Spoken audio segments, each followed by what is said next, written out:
removal of these board members not be warranted given the facts that we already know? I will say that the behavior that we saw was egregious and unacceptable, and it is our job to understand what the root causes were of those failures. And as I've agreed, we do have the power, if it proves appropriate, to remove directors. A number of actions have already been taken. We are certainly prepared to take enforcement actions if those prove to be appropriate. Here's what worries me.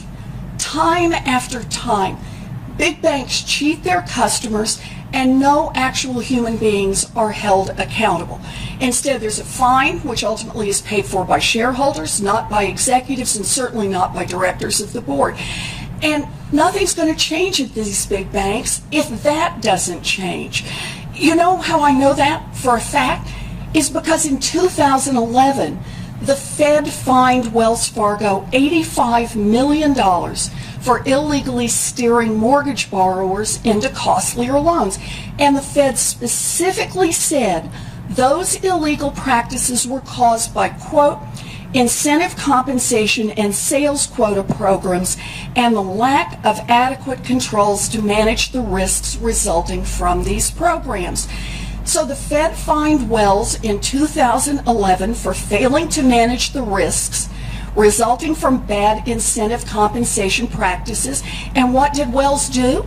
For the next 4 years, immediately after that fine, the board signed off on incentive compensation practices that led to the creation of 2 million fake accounts. Fines are not working with these giant financial institutions.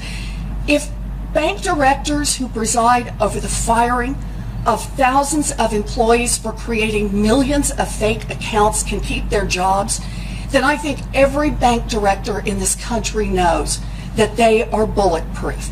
And that poses a danger to the rest of us every single day. You have the power to change the culture on Wall Street. I know you care about this issue.